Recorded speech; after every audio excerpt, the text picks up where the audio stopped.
कहता है वोटर में आपका स्वागत है। मैं हूं भीलवाड़ा से प्रमोद तिवारी।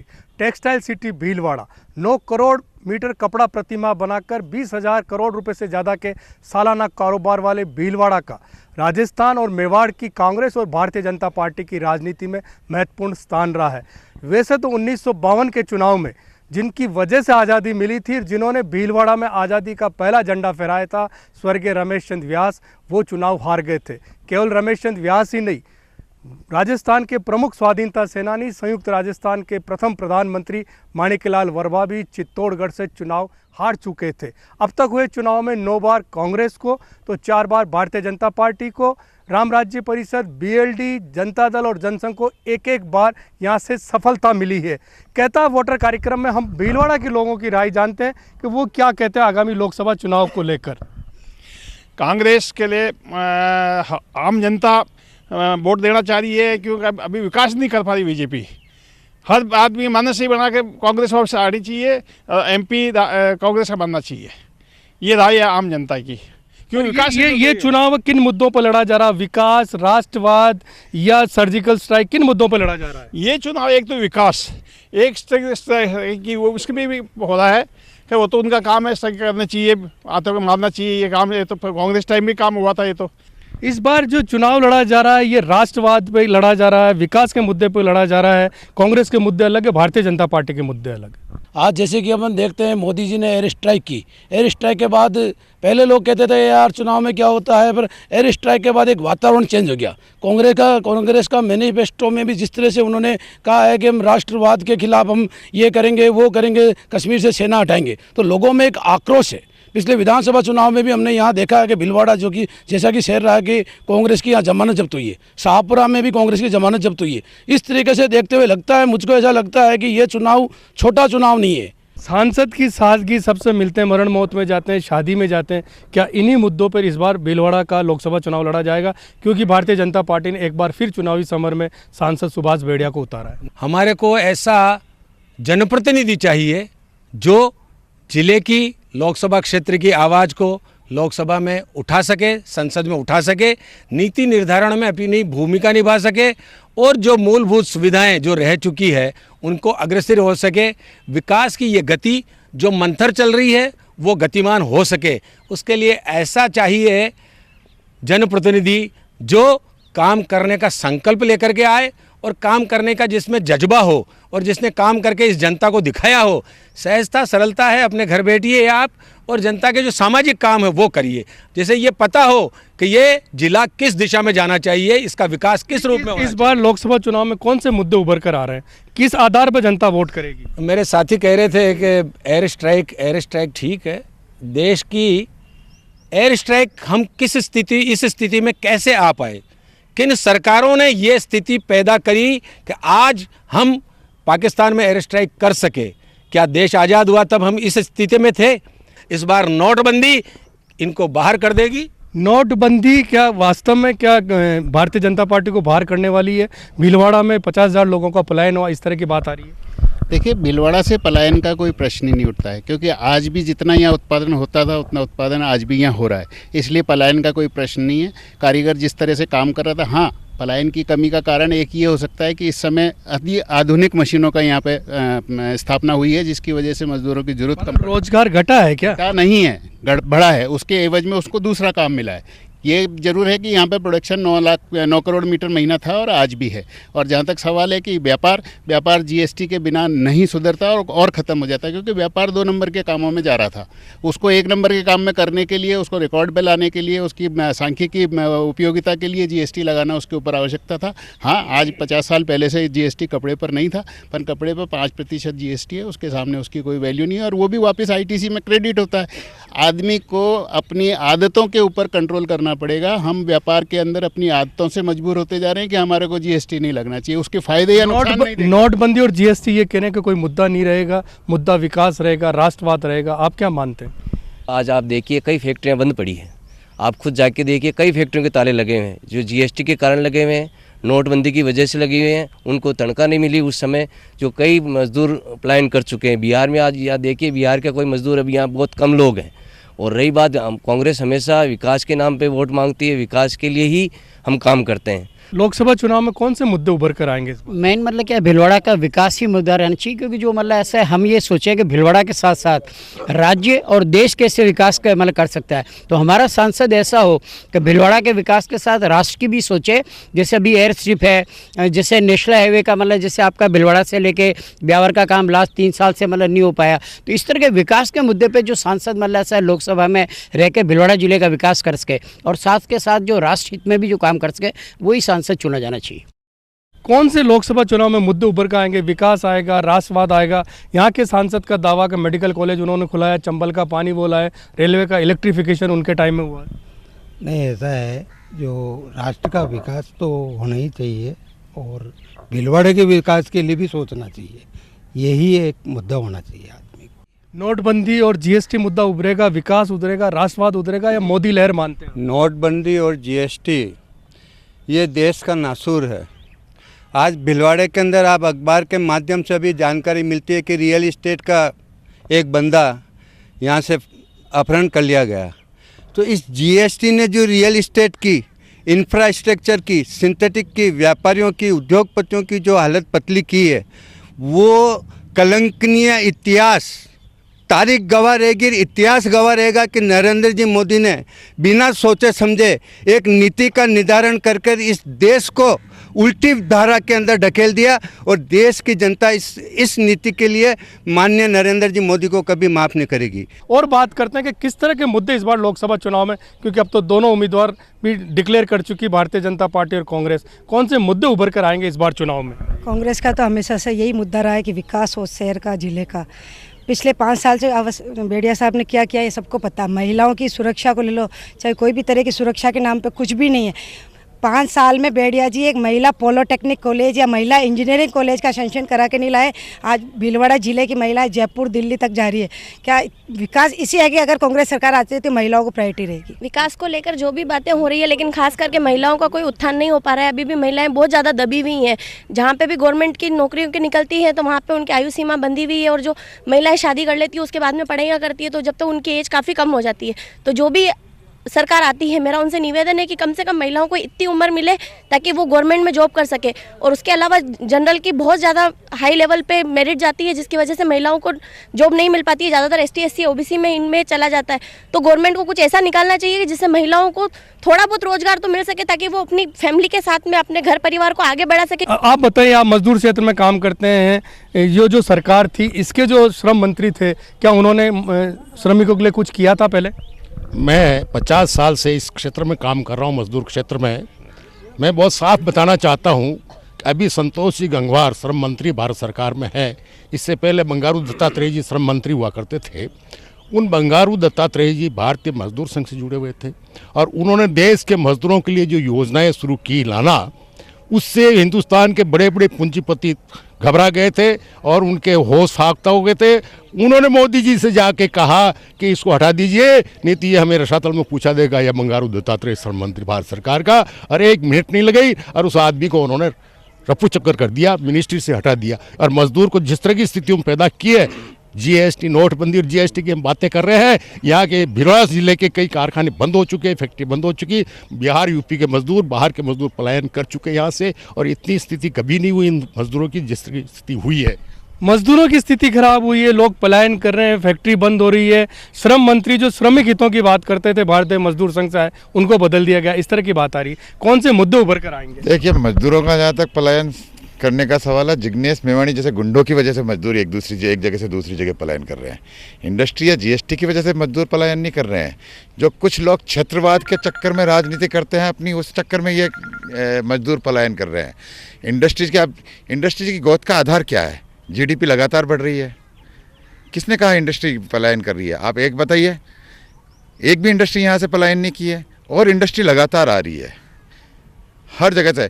इंडस्ट्री का मूल आधार होता है इंफ्रास्ट्रक्चर का डेवलप करना, और इस सरकार ने जो इंफ्रास्ट्रक्चर दिया है, अटल जी 4 लेन करके गए, मोदी जी ने वापस 6 लेन की।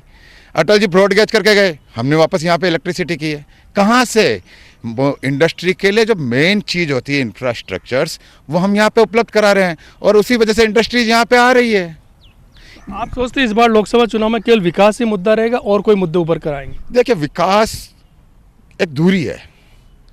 विकास के आधार पे सारे मुद्दे चलते हैं। विकास से आदमी सेटिस्फाइड होगा तो दूसरी तरफ जाएगा। विकास ही मुद्दा रहेगा, राष्ट्रवाद मुद्दा रहेगा, मोदी जी की लहर 2014 जैसी मानते हैं आप? लहर अपने आप में अलग विषय है। ये चुनाव क्षेत्रीयवाद, जातिवाद और संप्रदाय विशेष के नहीं है। देश हित और देश भावना जिसमें होगी वो पार्टी जीतनी चाहिए। और दूसरा मुद्दा जो विकास का है, विकास अपने आप अगर देश हित और देश भावना अगर जिसमें है तो अपने आप देश का विकास करेगा।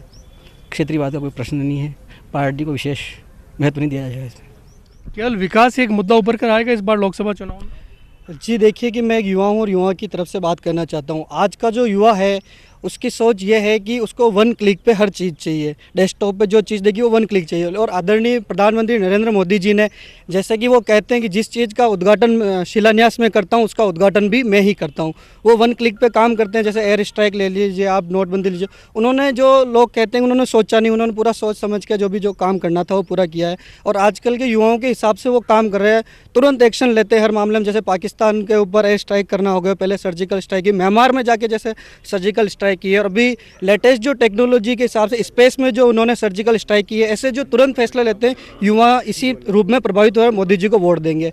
और जैसे कि हम देख रहे हैं ये लोकसभा चुनाव है तो ये केवल भीलवाड़ा के लिए ही नहीं चुनाव नहीं, हमें केवल अपना लोकसभा का सांसद ही नहीं चुनना है, हमें इस देश के लिए प्रधानमंत्री चुनना है।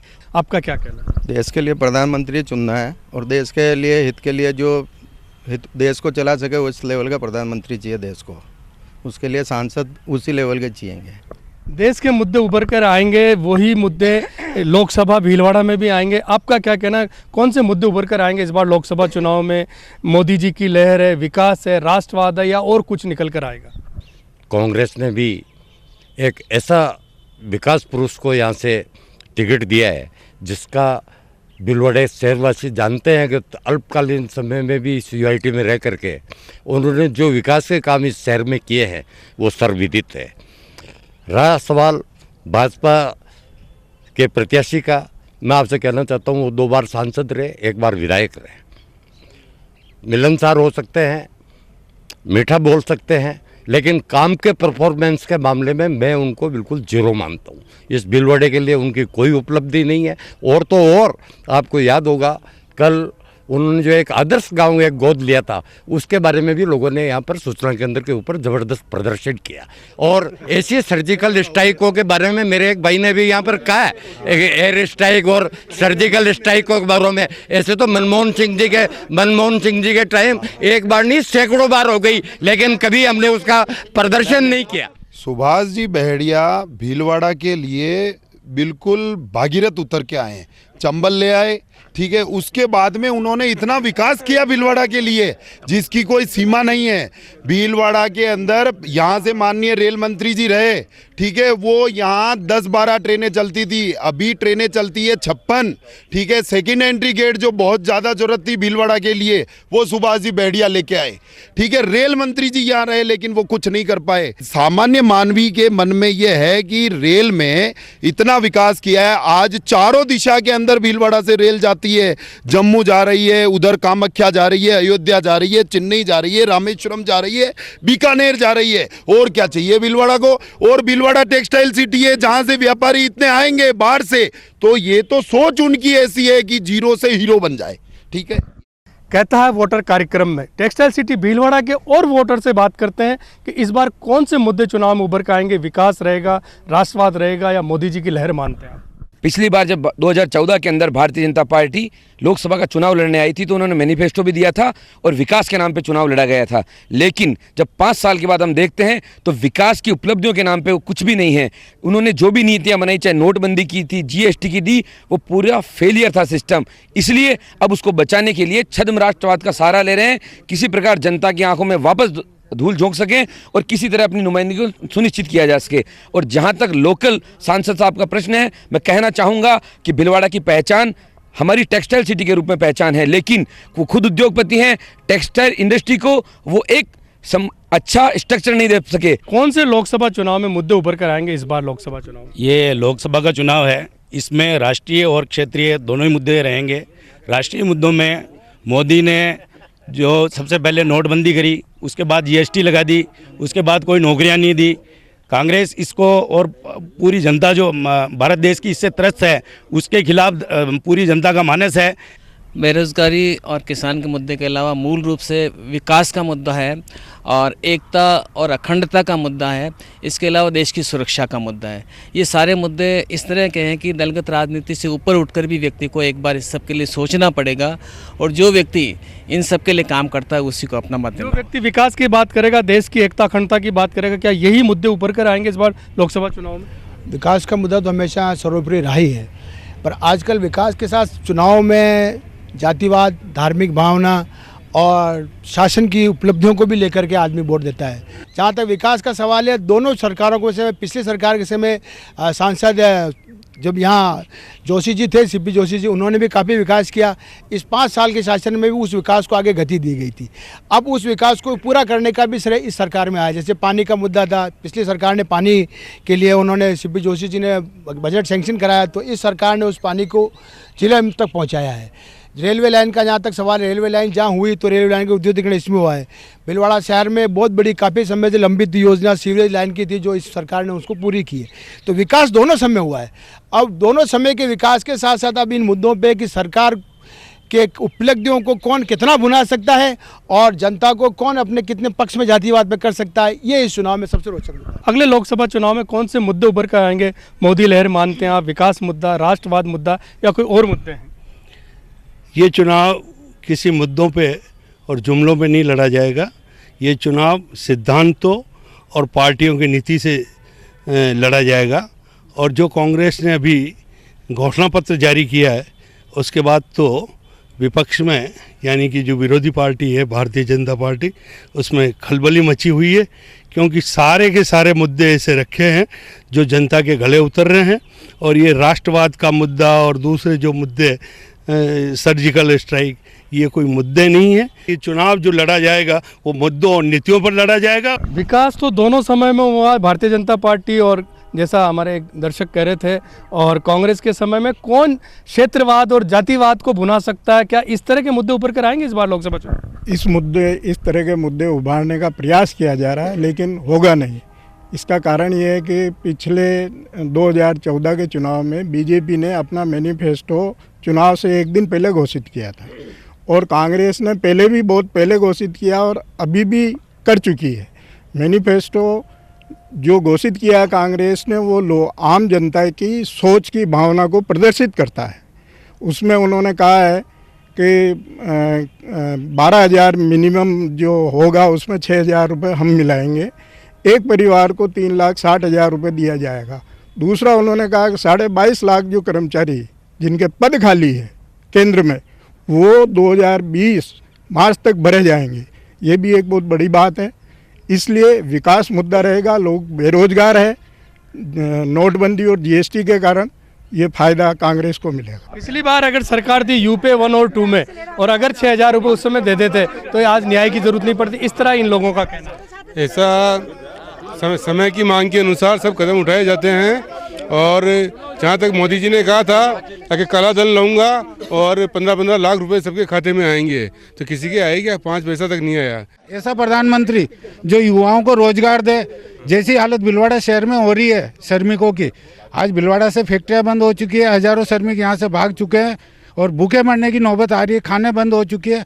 ये थे वस्त नगरी भीलवाड़ा के वोटर, जिनकी अलग अलग राय निकल कर आए। कुछ लोगों का कहना राष्ट्रवाद मुद्दा होता, विकास मुद्दा होगा। कुछ लोगों ने कहा कि विकास की गति कांग्रेस शासन में भी थी, भारतीय जनता पार्टी ने उस गति को आगे बढ़ाया, मेंटेन करने की कोशिश की। अब देखना यह है कि भीलवाड़ा के वोटर 29 अप्रैल को किसके पक्ष में मतदान करते हैं और 23 मई को रिजल्ट क्या आता है। सांसद सुभाष बढ़िया तीसरी बार भीलवाड़ा की नुमाइंदगी लोकसभा में करते हैं या फिर रामपाल शर्मा को मौका मिलता है। कैमरा पर्सन संजय शर्मा के साथ प्रमोद तिवारी, न्यूज़ 18 भीलवाड़ा।